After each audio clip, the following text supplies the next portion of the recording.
Hello viewers. आज का हमारा टॉपिक है interior of earth, layers of interior of earth and it's chemical composition. तो आज के टॉपिक में हम ये जानेंगे कि अर्थ अंदर से कैसी बनी हुई है, उसका स्ट्रक्चर वाइज उसकी layers as well as chemical composition के अकॉर्डिंग उसकी लेयर्स कैसी कैसी हैं।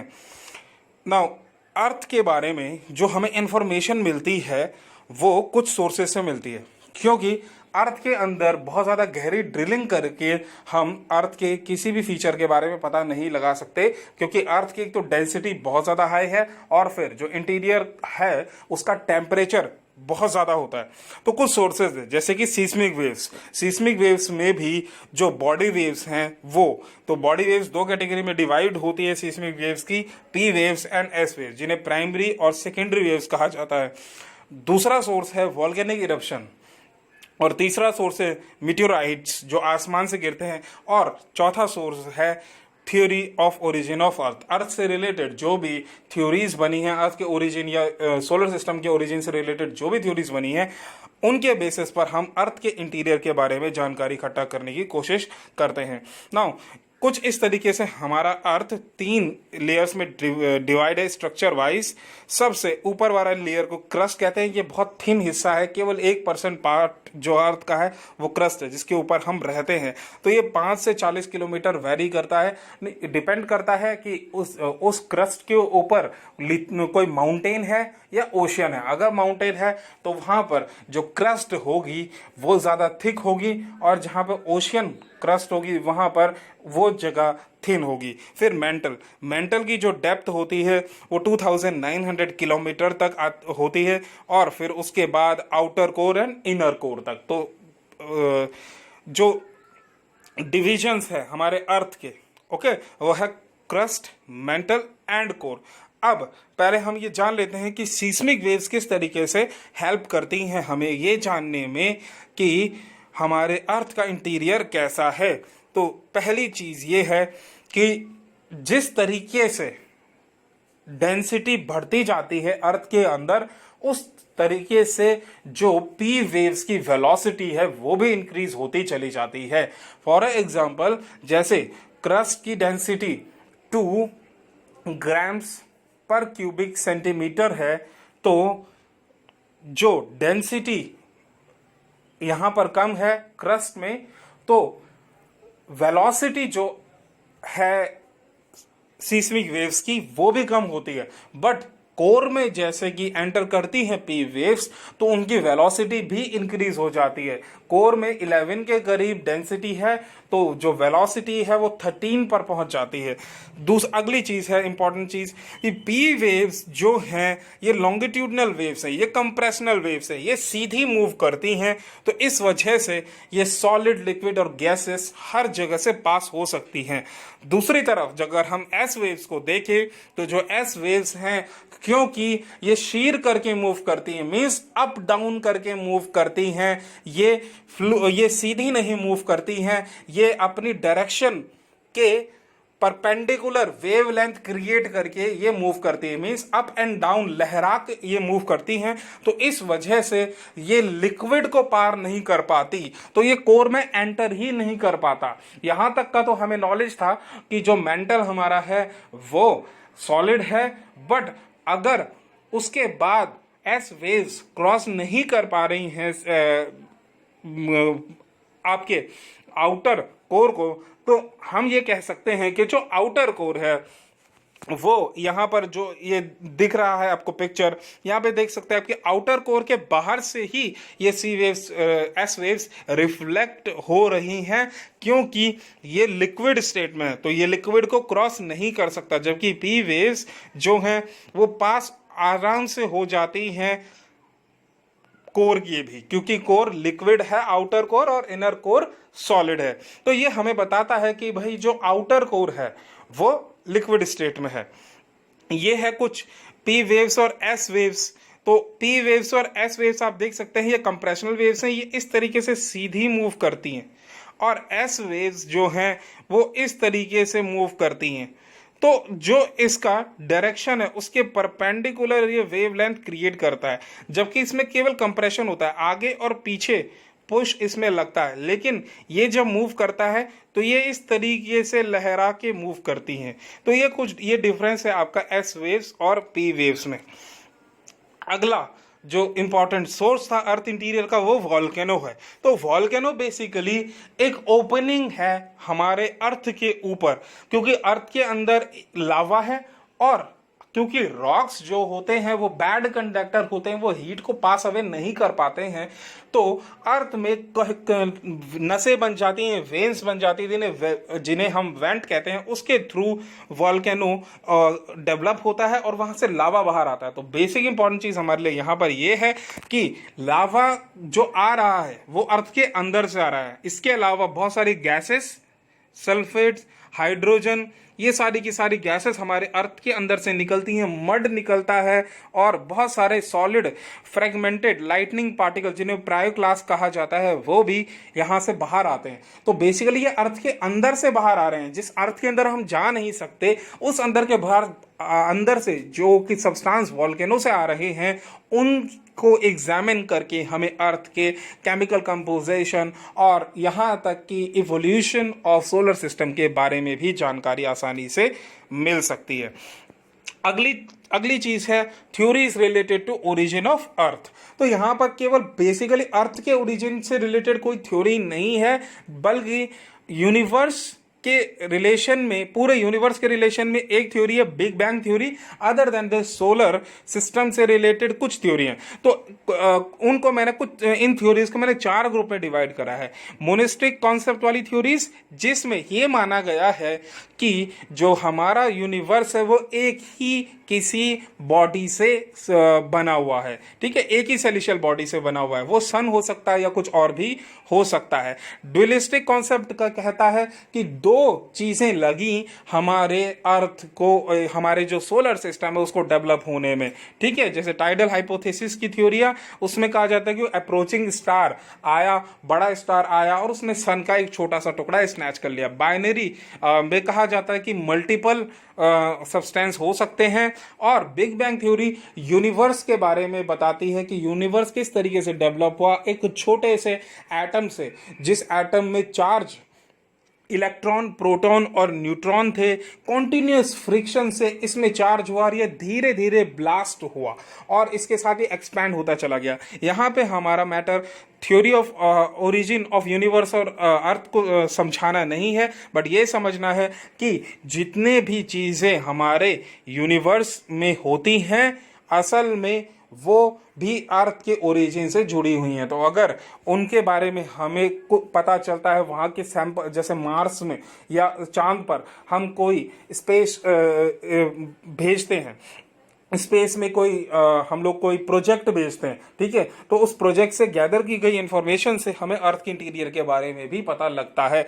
अदर देन दिस मीटेओराइट्स इसी का एक पार्ट है, क्योंकि मीटेओराइट्स आसमान से गिरते हैं, उल्कापिंड जो आसमान से जलते हुए धरती पर गिरते हैं। वैसे तो बहुत कम उल्कापिंड गिरते हैं क्योंकि ये हमारे मेसोस्फीयर में ही जल जाते हैं, जिसे हम पुच्छल तारा कहते हैं, और जो पहुंच पाते हैं उनकी जो वेट होता है वो भी बहुत कम होता है। तो ये भी एक बहुत इंपॉर्टेंट सोर्स है, क्योंकि हमारा यूनिवर्स कहीं ना कहीं एक ही सब्सटेंस से बना हुआ है। अगला जो हमारा टॉपिक है वो है, उसमें हम जानेंगे कि अर्थ का इंटीरियर। तो 4 सोर्सेस हमें क्लियर हुए कि इन सोर्सेस से हमें पता चल पाता है अर्थ के बारे में।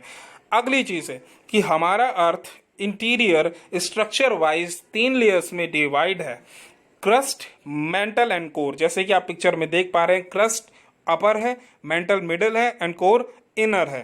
तो फर्दर ये सारे के सारे भी सब कुछ सब लेयर्स में डिवाइडेड है। क्रस्ट के 2 हिस्से हैं, मेंटल भी इनर और आउटर मेंटल या अपर और लोअर मेंटल में डिवाइड है, कोर भी अपर या लोअर मेंटल में डिवाइड है, ठीक है।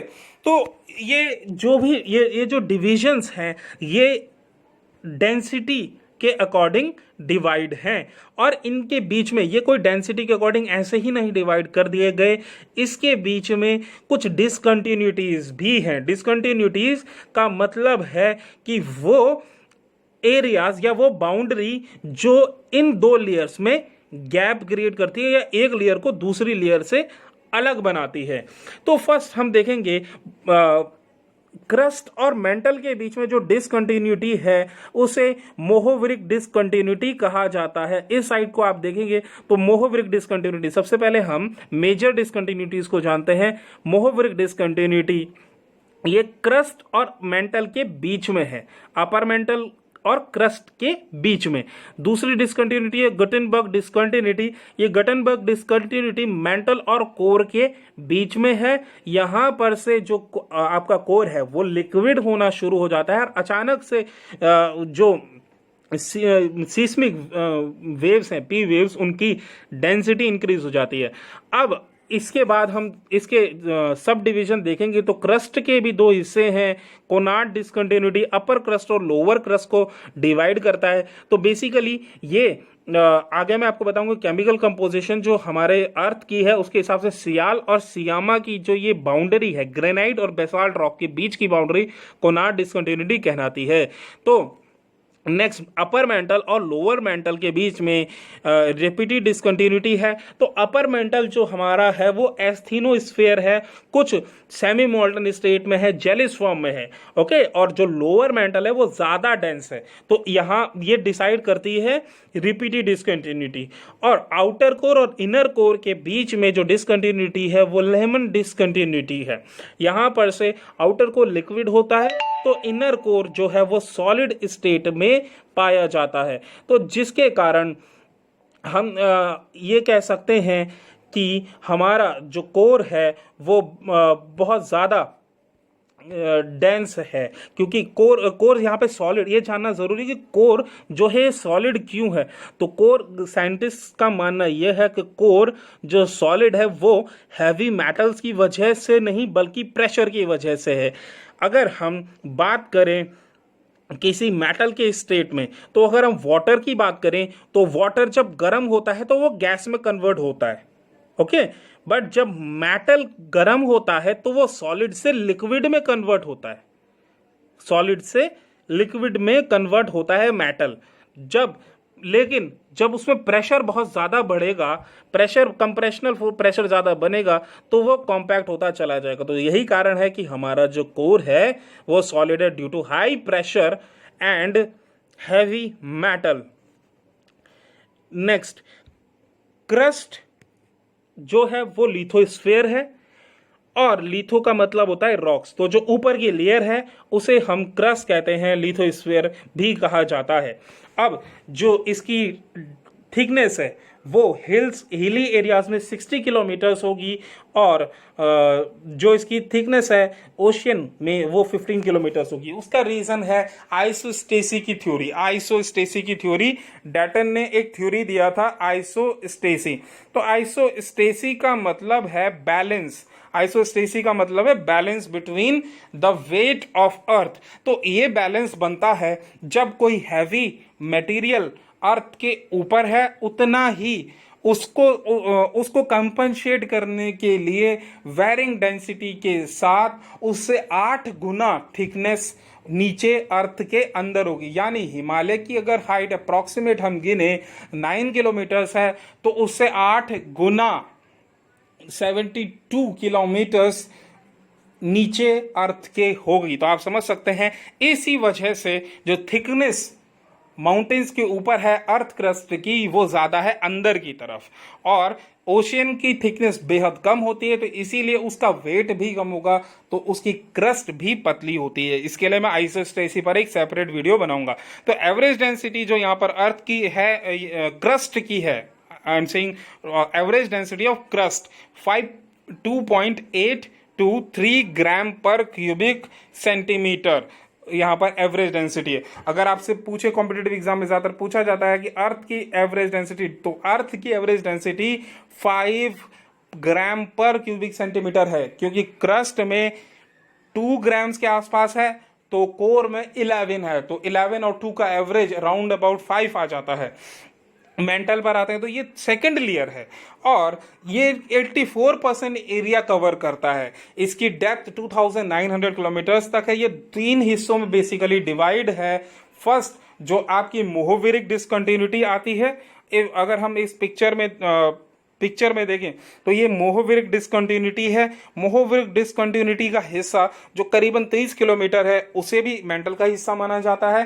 फर्दर अपर मेंटल 200 किलोमीटर तक एक्सटेंड होता है और लोअर मेंटल 2900 किलोमीटर तक एक्सटेंड होता है। इसी में एक हिस्सा बहुत इंपॉर्टेंट आता है, एस्थीनोस्फेयर। एस्थीनोस्फेयर यहाँ पे बहुत इंपॉर्टेंट हिस्सा आ जाता है। तो एस्थीनोस्फेयर 100 से 410 किलोमीटर तक है, जो कि सेमी मोल्टन स्टेट में, पार्शियल मोल्टन स्टेट में, ना ये कंप्लीटली सॉलिड है ना ये कंप्लीटली लिक्विड है। तो ये भी कहा जाता है समटाइम्स कि सियाल इज फ्लोटिंग ओवर सियामा। सियाल और सियामा में आगे आपको बताऊंगा, ये केमिकल कंपोजिशन है। ओके, तो लोअर मेंटल जो है वो कंप्लीटली सॉलिड है, अपर मेंटल हम कह सकते हैं it is in a semi molten state, और टेम्परेचर जो है 2000 डिग्री सेल्सियस से 3700 डिग्री सेल्सियस हो जाता है।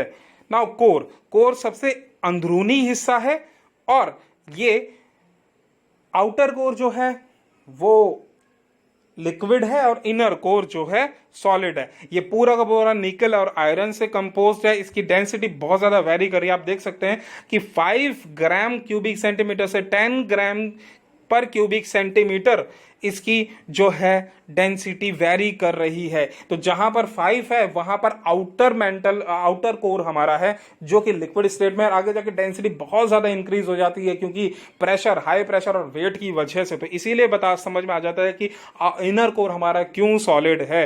यहाँ पे एस वेव्स नहीं आ सकती हैं और जो पी वेव्स हैं उनकी वेलोसिटी भी बढ़ जाती है बहुत ज्यादा। आगे हम देखेंगे नेक्स्ट केमिकल कंपोजिशन में अगर अर्थ को डिवाइड करें तो जियोग्राफर स्विस ने अर्थ को 3 हिस्सों में डिवाइड किया, sial, sima and nife. Crust इसके ऊपर का हिस्सा है, sial silica and aluminium, sima silica and magnesium, nife nickel and ferrum. तो सियाल दरअसल जो ऊपर की लेयर है अर्थ की, सेडिमेंट्री रॉक की, वो है। ओके, उसके नीचे जो रॉक है उसके नीचे है ग्रेनाइट। तो ये ग्रेनाइट की बहुत बड़ी एक पतली सी लेयर है। सिलिका एल्यूमिनियम इसमें बहुत ज्यादा अमाउंट में, डेंसिटी कम है 2.6, और इसकी एवरेज थिकनेस वेरी करती है 350 से 300 किलोमीटर्स के बीच में। इसमें सिलिकेट्स और एसिडिक मटेरियल बहुत ज्यादा है क्योंकि ज्यादातर 70% जो हमारा अर्थ का ऊपरी हिस्सा है वो सिलिकेट रॉक से बना हुआ है, और अगर हम बात करें दूसरी डिवीजन की तो सेडिमेंट्री रॉक से बना हुआ है।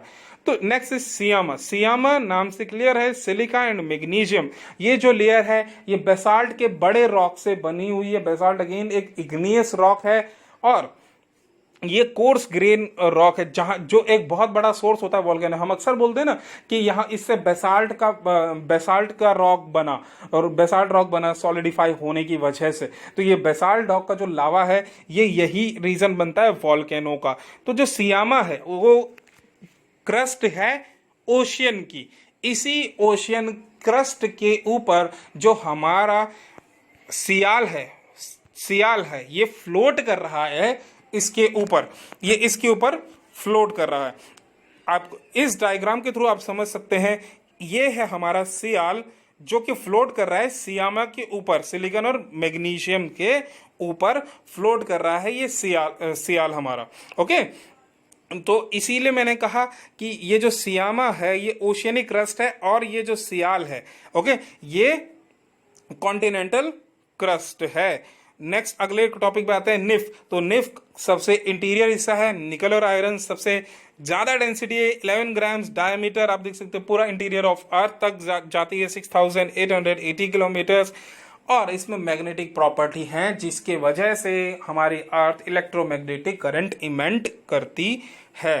तो this was about the interior of our earth. तो बेसिक जानकारी यहाँ पर मैंने आपको दे दी है।